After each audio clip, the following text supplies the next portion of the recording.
We are on the tee. Gabe Neitzel is on assignment. On this program, that means he's playing golf. So, Gabe, we hope that you're hitting it straight, enjoying your trip right now. Stephen Watson here on the tee, and I am proud and excited to welcome Mark Mylitz, a.k.a. Mark the Caddie. We got to know each other very well this past week. Mark got the opportunity to caddy for me and my folks up at Whistling Straits. You might be able to follow him on social media at Caddy Tales. Also, the author of Caddy Tales, a looper's search for lost golf balls and what he found instead. Mark, thank you so much for joining us on the tee. Really happy to be here. Thank you. All right, Mark, let's just get in right to your roots of the game of golf. How much have you've had the opportunity to caddy at Whistling Straits for a number of years. How did you find golf? Yeah. So actually, it was not a big part of my life growing up. And I'm a little different than a lot of the caddies that I have come to know because of that. As a young adult, I played in some, men's leagues and stuff. But then, like a lot of guys, I had 4 kids. And so, your ability to take 3, 4, 5 hours and go play golf is somewhat limited. So I went through a stretch where I didn't play a ton, and I would just say that it wasn't a huge passion of mine, okay? And then through a series of events where, long story short, I blew up my life and found myself in need of a major, major transition, I stumbled upon this opportunity to be a caddy, something that I thought was going to be a very short-term stopgap in life to keep my family fed and a roof over our heads. And it now has really turned into an amazing passion and something that is very, very deeply meaningful to me. So was Whistling Straits and Kohler the first place that you had caddied at? Right, it is. So I had lived in Michigan I grew up there, and then me and my wife located there for most of our married life.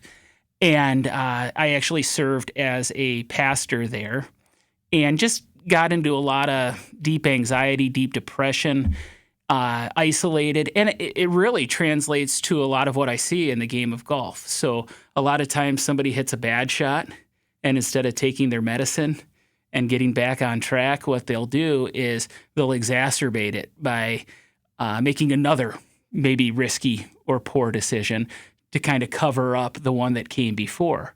Well, on a much grander and more significant scale, that was really the story of my life. And so I, would go drinking, and then I would, exacerbate that by trying to cover that up and misusing money and then trying to buy people's approval and all these kind of things that I have deep, deep, deep regret and shame and embarrassment about, and not only hurt me, but hurt my family and hurt others. And so what happened is I resigned from my position. And I had remembered a conversation I had with my brother-in-law then from years earlier, where we were here visiting in Wisconsin for Christmas. And he mentioned that at this golf course that was new to the area, about 1.5 miles from where my wife grew up on a dairy farm, that the caddies did really well, that it was a good job. And so knowing that we wanted to move here, relocate, be near family, have that support system, I recalled that conversation, threw in an application having no idea what to expect next. And then one thing has obviously led to another, and now we're here. And I even get to now, over the course of all these years, end up caddying for somebody like you. So it's been a wild ride. Well, we'll get an opportunity to talk about our loop together later on. How long have you been a caddy now up in Kohler? So this is my 6th season that I have been there. And I, like I said, planned on doing it for 1 year. And then a combination of loving it, a combination of COVID coming and some things going on with that, a combination of just needing to put the past behind me and that drawing out for a while. It's turned into 6 seasons, and I hope it'll turn into many more. When you think about that, to it being 1 year and now being 6, what changed? What about the game of golf and about caddying has made you fall in love with it? Yeah, so caddying has been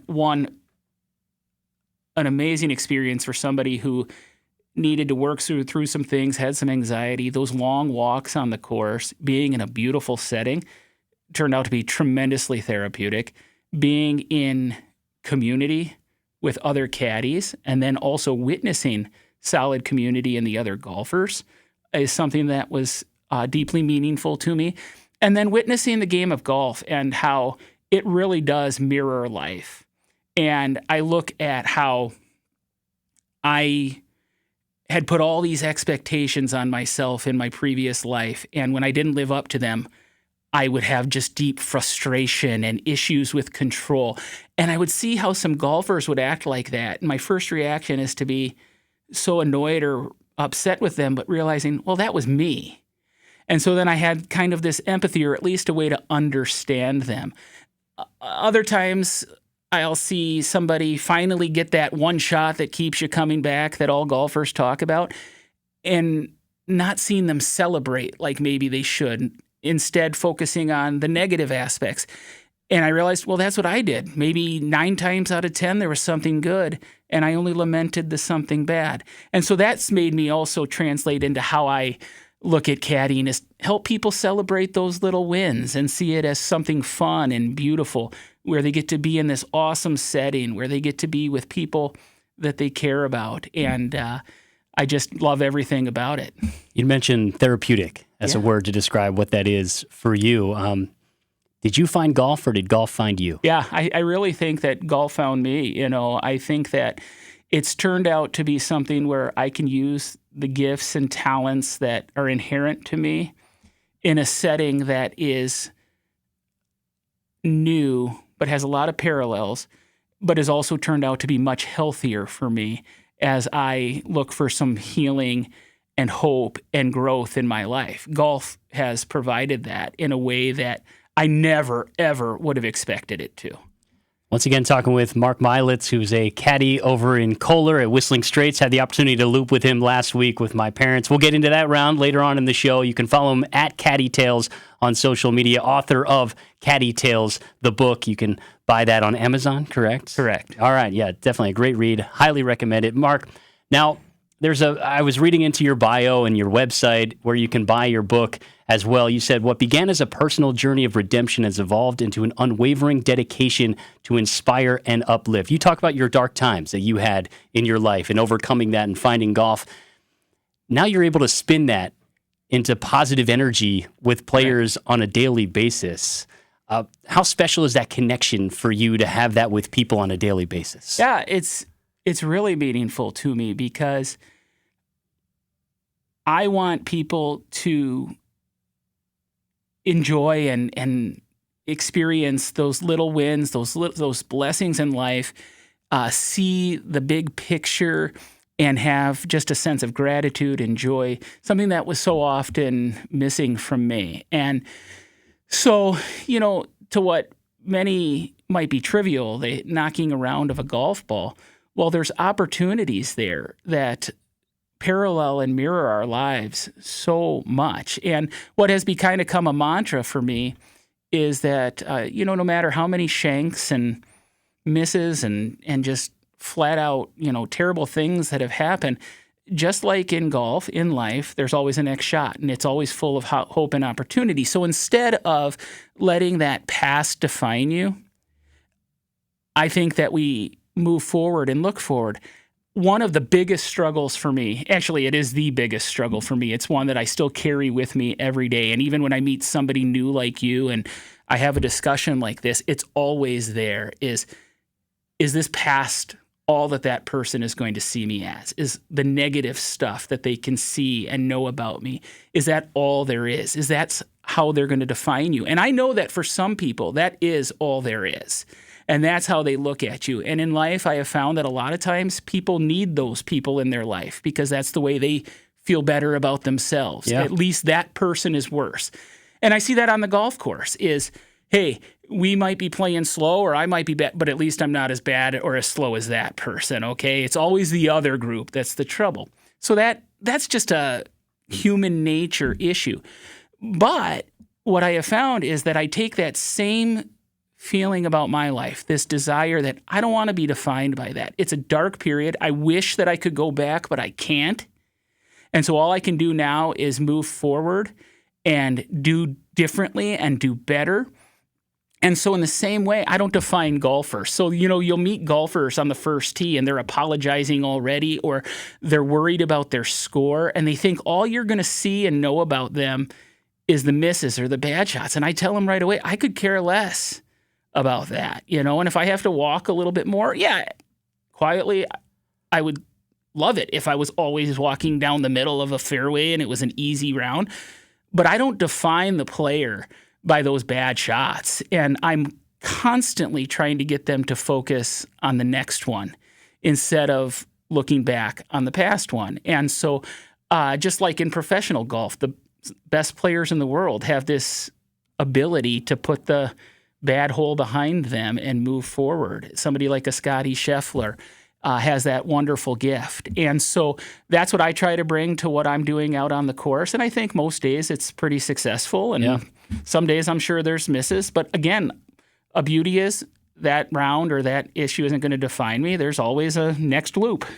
And just like every player is different, I feel like a lot of caddies are different as well, and how they approach the day in and day out, the grind that you guys go through, looping multiple rounds, sometimes a day, and you're upwards of 10 a week that you can get up to sometimes during a busy season, especially in a place like Kohler. So for you and your approach to daily caddying, do you feel like your perspective in your past life has made you a better caddy? Absolutely. I think it really, and I think that probably you're absolutely right. It makes me a different kind of caddy than some. I think that, for instance, a guy who's a great golfer and comes from that pedigree and that's how he got into caddying has a different perspective for what they're looking for in a good loop.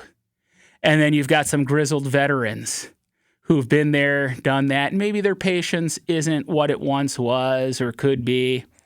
And so they're looking for something different in a loop. And I would say that I'm very much interested in making a connection with my players, developing some sort of bond. I mean, not lifelong with most of them, but sometimes it's really turned into something cool.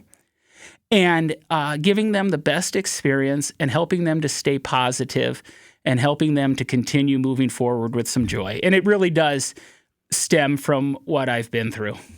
And I will tell you, as a player, and we'll get into this coming up on the tee, I appreciate caddying with somebody and playing alongside somebody like you versus the guy that tells me how to make my game better. And gives me swing critiques and tries to coach me through it. Yeah. Because there's nothing worse than not playing well and having somebody try and tell you what you're doing wrong. For you, I appreciate the way that you approach your day in and day out as a caddy. Yeah. There's definitely some guys who, and actually I just texted this with a friend, is where did some caddies get the idea that caddying is the same as giving golf lessons or being a golf instructor? Because it's really not the same job.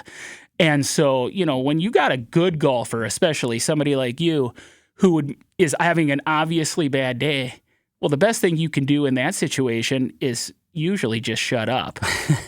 And then certainly your comments be brief and positive and to the point to help keep them encouraged. Yeah, well, we will get into all of that and much more. Life as a caddy coming up on the tee. And yes, you can play Wisconsin golf and you can play in Kohler, one of the best destinations in all of golf in the United States. But we've got a pretty special trip coming up on the tee with our friends over at WisconsinGolfTrips.com. We're heading overseas to Scotland. A couple more spots are still available to join Gabe Neitzel and myself. Wisconsin Golf Trips has done an incredible job planning this. Jason Coughlin and his group, their main business is booking groups from around the world to play great courses, not only in Wisconsin, but also places like Scotland and Ireland. And we have a couple of spots left, so please join us. Visit WisconsinGolfTrips.com to book your spot with Gabe Neitzel and myself. We're going to be playing some of the top golf courses in the world. New course, St. Andrews. We're going to try and get on the old course, but of course, Carnoustie, Kings Barnes, Jubilee, all of these are on our itinerary. It's going to be October 12th to the 20th. Go to WisconsinGolfTrips.com, and they are our presenting sponsor here on the tee. Join Gabe and myself in Scotland this October. We've got much more coming up with Mark the Caddie, the do's and don'ts of being a player alongside Mark. It's all coming up next on the tee.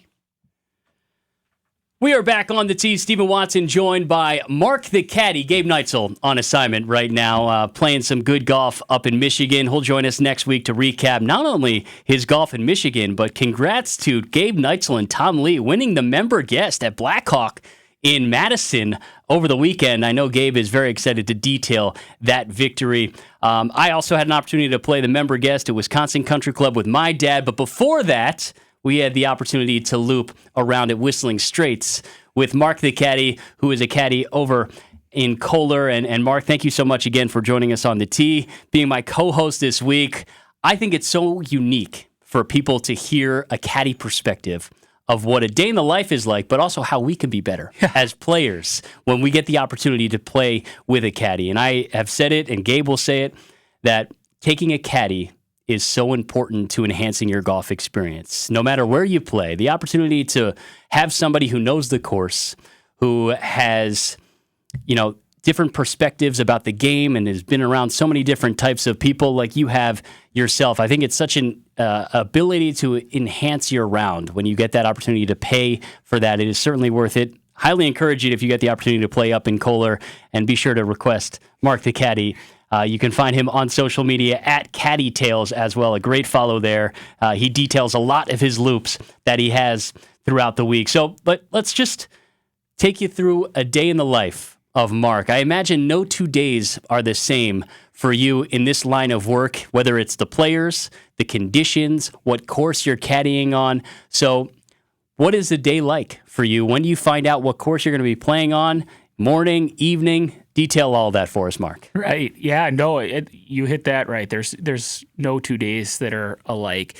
I'm sure courses all have their different systems. For us, we have report times that we have to go in on unless somebody has requested us to be their caddy. That would be the time that we would know exactly when we're going to get out. But on most days, what happens is we have a report time, and the earlier morning ones, like the guys who have to be there at 6 o'clock or 7 o'clock, those are the guys who are scheduled.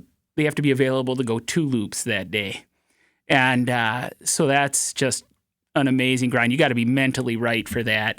And then as the day gets progressively later, the chance that a wait could get a little longer too, because the course is kind of staffed as though every group that comes through is going to take a caddy. Well, there are some days where that might not be the case, so it kind of causes some disruption. But you show up at the shack and, usually there's some guys there, and the conversation is so easy.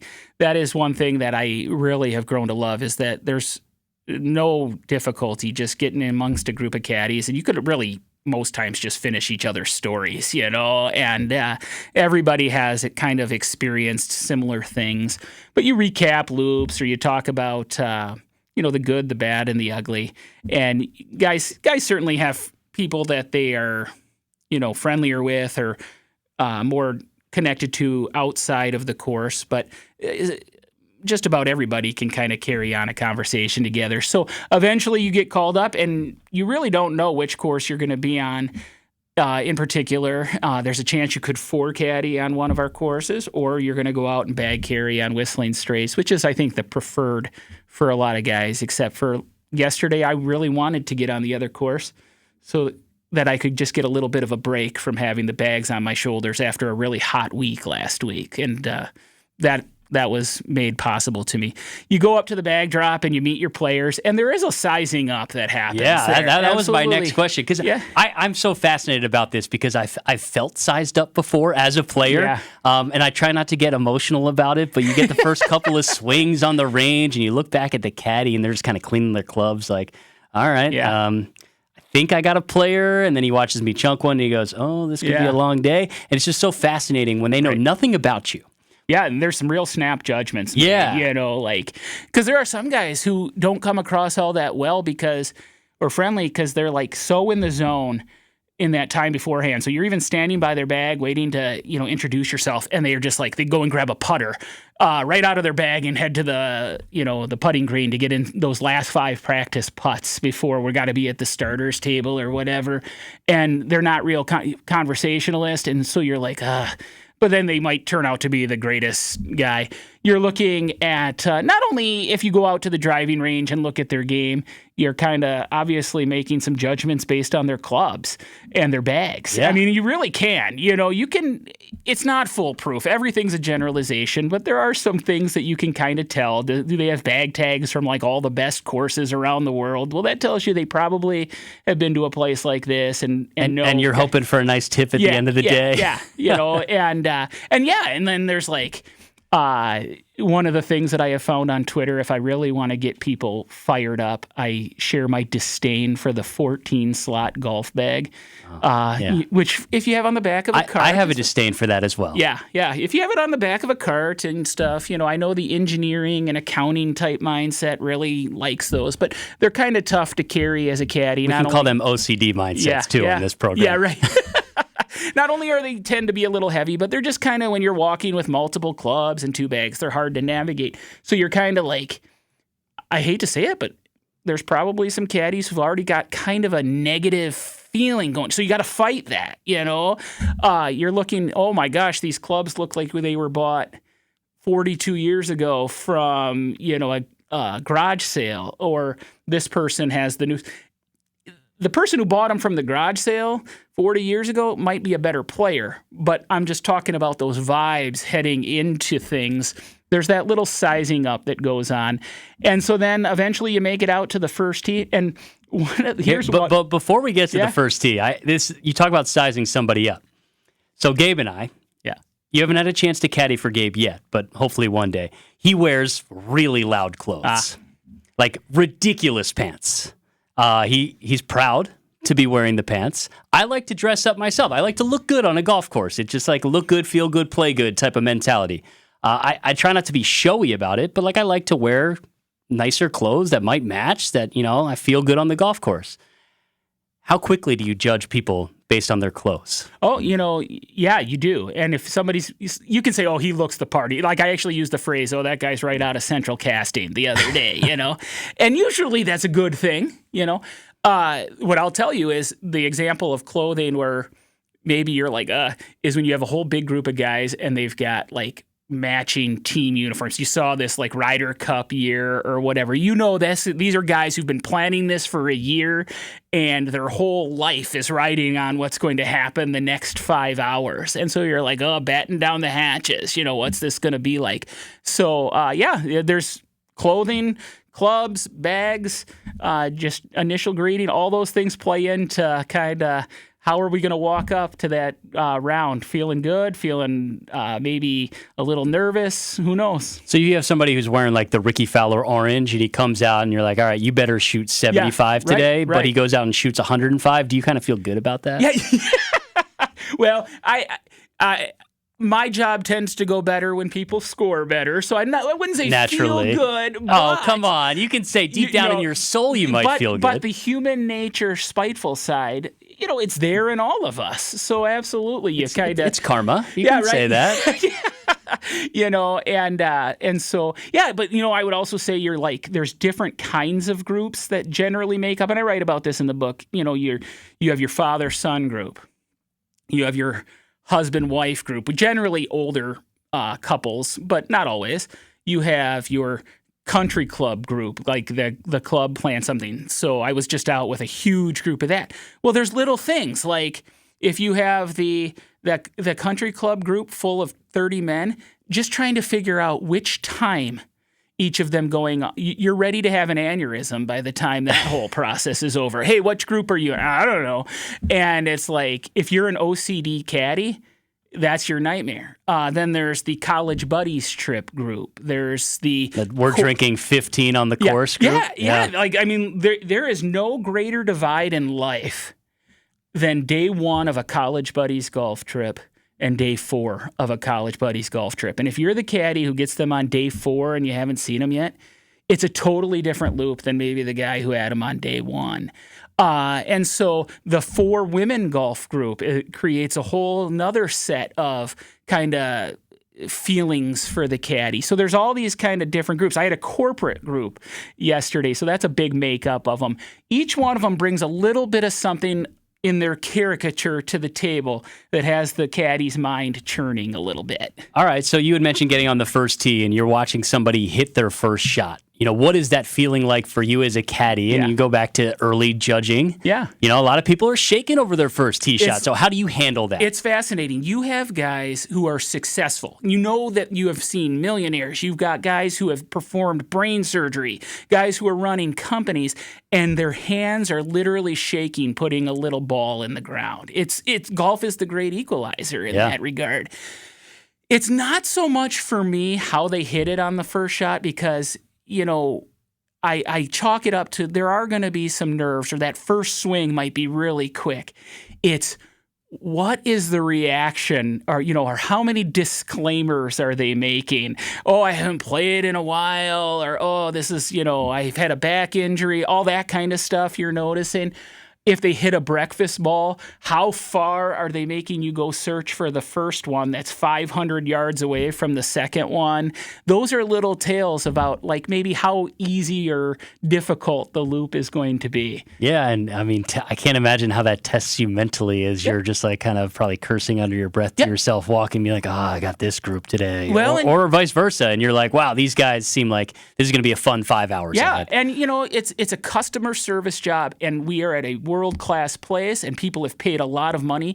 So no matter how we feel, our job is to provide good service. And so there's just days where maybe you're kind of puckering up a little bit differently as far as how hard that good service is going to be to provide. Because yesterday, I was out with this group of guys. It couldn't have been easier and more relaxed and more fun, And then the next day, you could be out there with guys who are standing over putts for 3 minutes because they've got $20 on the line, and their whole after spending $700 their to play, whole self-esteem is dependent on that ball going in. And here's a huge one for me. This is the number one thing for me as far as what I think is going to determine a good loop for the player for sure. But then that translates over to the caddy is, are their expectations anywhere aligned with their ability or the conditions? And so if you have somebody that you can tell what they are expecting and hoping for is so out of whack with what is reality. For instance, if you're on the first green and you're 60 feet away and the guy is really pining over that putt and says, give me your best read, I need to make a par here, there's a good chance that's going to be a really challenging loop throughout, because even at the best levels of golf, that's a, barely made putt. 10% max. Yeah. And now at our level, there's this idea that because, we've been planning this match or this outing, that's going to work. Or you just have guys or gals, for instance, who are so successful in so many arenas of their life that they want and expect that same thing to take place on the golf course. And I think golf is a place where, it brings powerful people to their knees at some point, some more than others, some more often than others. But for all of us, at some point, what we want to do, have maybe been able to do in the past, isn't going to translate with how it's going that day. And how are they going to handle that emotionally is the most significant thing for me. And that's fun for me as a player when I think about it. And I try my best to not get too emotional about how I'm playing. But it's hard when you go to Whistling Straits. You want to play your best round of your life. Yeah. And it doesn't have to be Whistling Straits. It can just be any nice course that you're looking forward to and you have a caddy. And it's hard to put that ego aside. Yeah. And it's easy to blame other people or environments or weather or... you're always searching for somebody else to put that blame on when you're the one with the club in your hands and you have to hit that ball in front of you. And I think that's something that a lot of golfers battle is, what's the easiest thing to do? Blame the caddy. Yeah. Oh, absolutely. And, I was just texting with one of my best caddy buds this morning, and he texted top 10 win day. So that's saying something when you're talking about playing golf along Lake Michigan, that this guy who's been there for over 10 years, top 10 win day. And I don't know if he meant this year or in his career, but it's very windy out there.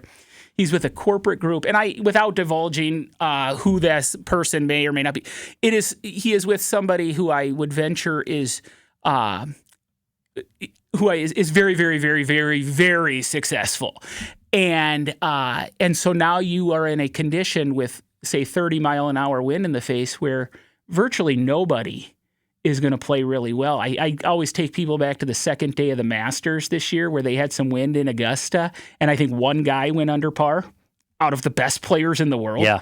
And so that temptation, I'm sure, is there for these people to find something that they can blame so that it makes them feel a little better. And then there's others who are just like, they throw up their hands and be like, what? This is crazy. This golf course is too hard. These conditions are too hard. Let's just start ordering cocktails, That some have that mentality as well. And for you, I'm sure that can be more fun or less fun, depending on how they handle said cocktails. Yeah, right.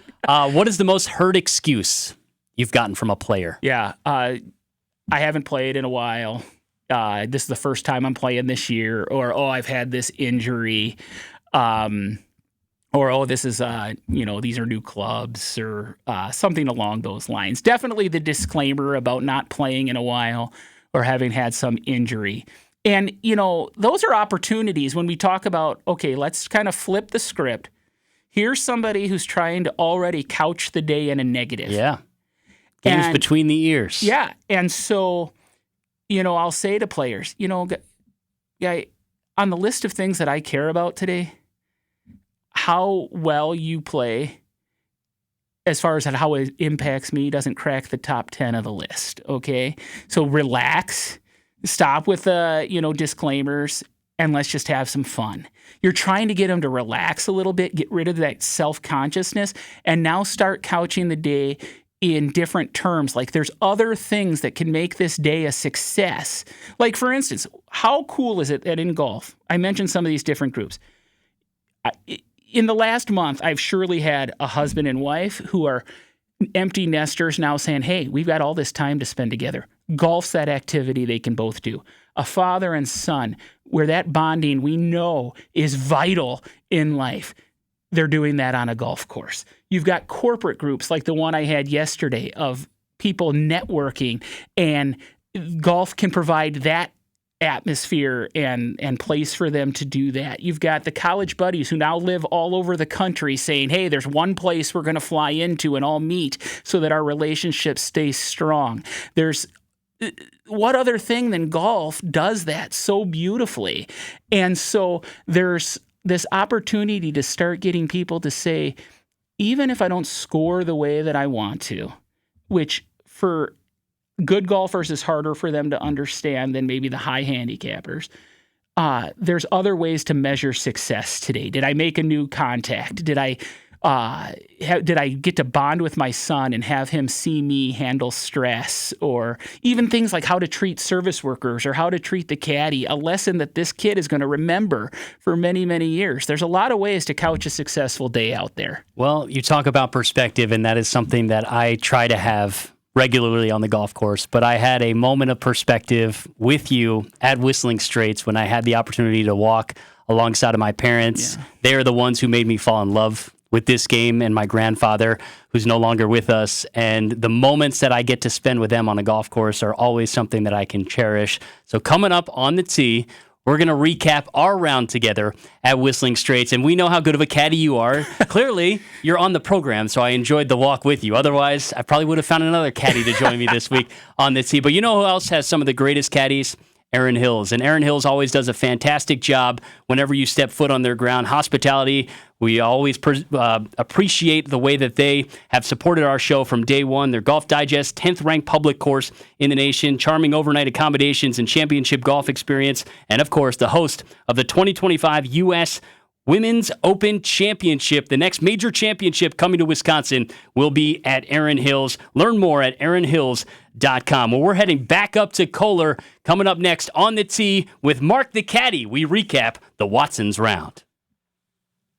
Welcome back on the tee. Stephen Watson along with Mark the Caddie. Gabe Neitzel is on assignment. And Mark, we had the opportunity to meet for the first time in person at Whistling Straits last week. I'm a longtime follower of you on social media. You do a fantastic job just always reflecting on your opportunities to loop on a daily basis. You can follow Mark at Caddy Tales on Twitter. we're not calling it X, it's Twitter. Yeah. And of course, he's the author of Caddy Tales. So buy that book on Amazon. You can find it also on his social media pages. So, Mark, I requested you because I had heard from other people that you're a great caddy and you're a positive spirit.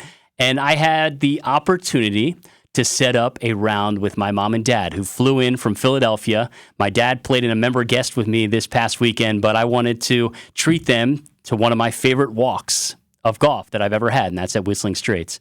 And we had originally set up a tee time for 3:40. I was thinking sunset walk with my folks. Well, Mother Nature had other plans for us, Mark. So what did we do? Thanks to your flexibility, my parents landed at about 10:30 in the morning, and we drove straight to Whistling Straits so we could set ourselves up to have every excuse in the book of coming fresh off the plane for you and really set the bar high on the first tee box. But I want to hear your perspective of what it was like caddying for not just a father-son, but a father-mother-son. I imagine that's kind of rare to have a threesome of mom, dad, and son out on the golf course. And just your impressions of walking with the Watsons. Well, it is very rare. And I will say this, that it was a good reminder for me about how meaningful this opportunity can be. Because if you put yourself in my shoes, that day was a scheduled day off, and I was just excited to meet you. So I said yes. But then I knew some weather was on the horizon. It was going to be a later in the day loop. So if the excitement level just for the act of working wasn't maybe high. And I would say that, there's probably a thought in your head like, hey, maybe they'll cancel and that'll be okay, And you guys rush there and it's like, no, we're going to make this work. That's how much it means. And so you got to step back in the caddy position and be like, okay, let's always kind of look at it. This might be my 80th loop of the year, but this is this person's one and only time they're going to be out there like this. And his parents are flying and all that. And so that also, it tells me how much that meant to you.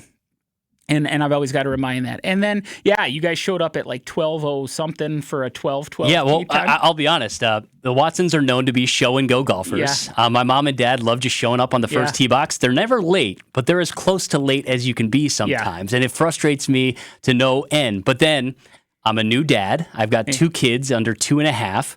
So I have become a show and go golfer myself. Yeah. And I've never missed a tee time, but I've flirted with it. Yeah.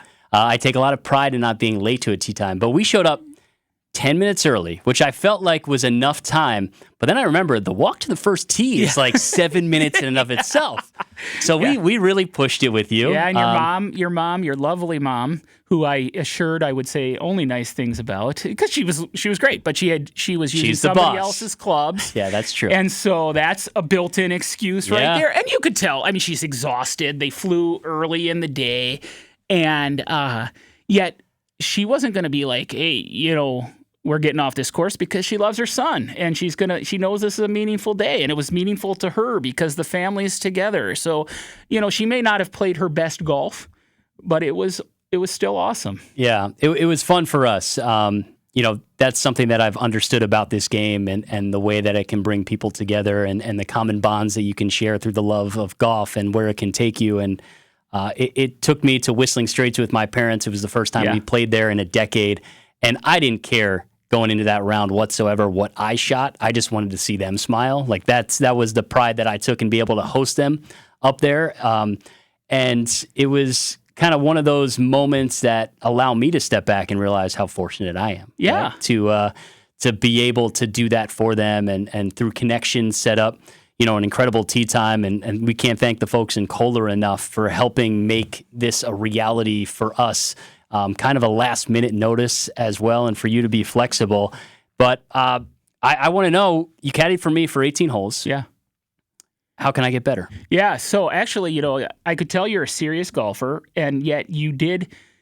My guess is kind of tone it back a bit because you were with your parents. You certainly played more forward than you normally would, I guess. Not a bad thing in this game for everybody to play it up a little bit. Yeah, and I would tell the listeners he shot pretty darn good. and some an area where I'd butter his bread here a little bit is the 15th hole is one where he got like what I would call whistling straighted. Didn't hit a terrible shot. It was a little offline, but you end up in a lie where you have to be like Phil Mickelson to really be successful with it on a consistent basis. You double bogeyed that hole. Yeah. And I've been in that situation. I write about it in my book where somebody's had like the best round that I've ever seen going. And then that hole got him too.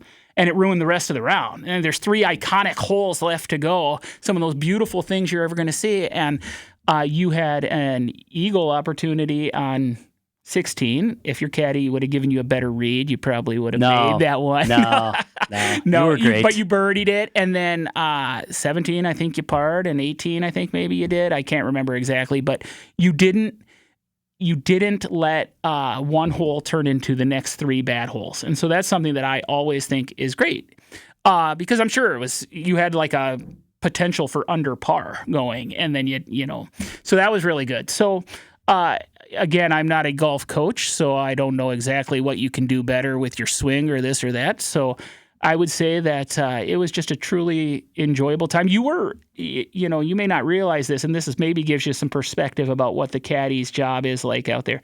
I mean, you're certainly in the top 10% of golfers that we see.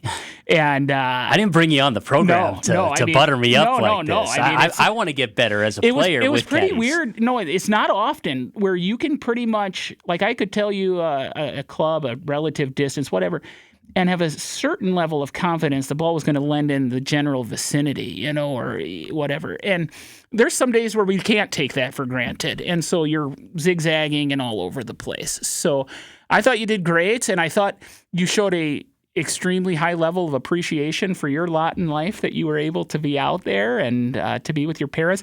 I brought up one interaction with you earlier that I'd like to mention. On my podcast, the Caddy Tales podcast, we had been to talk. We were recording it that morning before we played with you. We talked about how there's like a general progression of loop, and on hole 14 is where we generally see people kind of like they're pooped out, and it's like, oh, golf should be 13 holes. And I remember I walked over to you and your ball.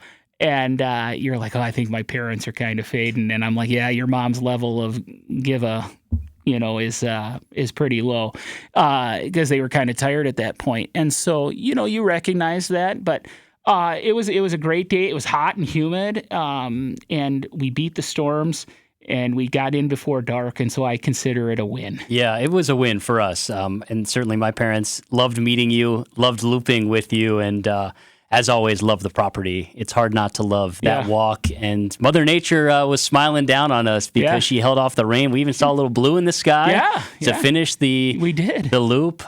So, Mark, we appreciate you for being flexible that day because it helped create a core memory for us. Yeah, well, and then I saw your tweet that you threw up after the round, like that it was a core memory kind of day with you and your parents. And I'm like, that's something that I love about it. It's not just about the tips. And I mean that sincerely. Of course, I need to feed my family. It's a job, just like other people have jobs. They want to make money. They want to be valued. But you got to also have a sense of meaning and purpose in life. And you want to love what you do. And I remember seeing that and go, here's a dude who's on television, has a radio show, a cool podcast, all gets to play at a lot of places. And here he is. I was a part of a core memory kind of day with him. I was inserted into that. And never, if you were in my shoes 6 years ago when everything fell apart, I could not get through a day without shaking or feeling like there was nothing but a dark cloud over me. And I couldn't see very easily at that time a bright future. And now I get to be a part of people's core memory kind of days. I just never want to lose a sense of gratitude for that. Yeah, well, that's incredible perspective from you. It's the stories like that and being able to share that bond with you on the golf course is why we had such an incredible loop. So thank you for that. And it continued into an incredible weekend for me, getting an opportunity to play a member guest with my dad at Wisconsin Country Club. That's my home course. It's a special place where I've also created a lot of core memories with my family and friends. And be sure to check out Wisconsin Country Club. Swing for Cindy and help raise money for ALS on August 26th. A 10 a.m. shotgun start, silent auction, raffles, putting contest, and more. For more information, contact Don Tracy or Derek Gentry at Wisconsin Country Club. There's no assessments there, no food and beverage minimums.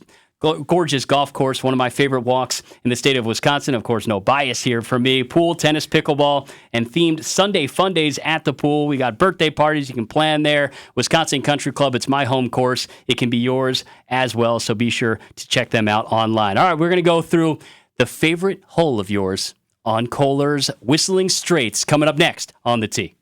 With 18 unforgettable holes on 250 acres of natural private land, The Bog provides the ultimate golf experience. To book your next tee time, call 262-284-7075 or visit golfthebog.com. Enjoy golf. Enjoy The Bog. If you head a little further up 43, you hit Whistling Straits, of course, the unbelievable golf property that Kohler has between Black Wolf Run and the Straits and Irish. And caddying up there is Mark the Caddie.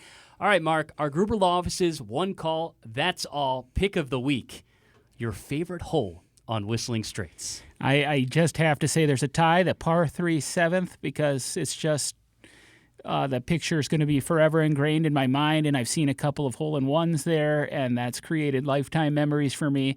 But the most fun hole, especially when it's with somebody like you, is the 13th hole, where if somebody hits that drive just the right way and catches the downhill on a par 4, something pretty magical can happen as well. Yeah, that's fascinating. You didn't know 17 or 18. I feel like those are the two that get all the love out there. They have become pretty iconic and stuff, but maybe it's just because by 17 or 18 I'm too tired. That's fair. And I felt that as well out there. I closed well with you, but I have not always closed well on 17 and 18. The least favorite hole to caddy, it's an amazing hole, but 16, a par 5, if it's into a stiff wind and the players have been all over the place, a little part of me dies. Yeah. I will say it really is unique to have all 4 par 3s on the water. You could pick any of them to be the favorite hole out there. I love number 8. I love, and I did it with our group, I showed my parents the tee box from the tips on 8, just how special of a shot that is that the pros would hit at the Ryder Cup or PGA Championships in the past, just how unbelievable of a drive that is, how intimidating that is, that Pete Dye created that. But yeah, 8 speaks to me. Something about that hole, hitting into the water as well. I just love it. I maybe have just fallen down the hill too many times looking for a ball. So how many people have attempted the Jordan Spieth shot? More than you'd like, but more than you'd like. But I would say that it's now by far and away about the course the most asked question about the course. Nothing's even a close second.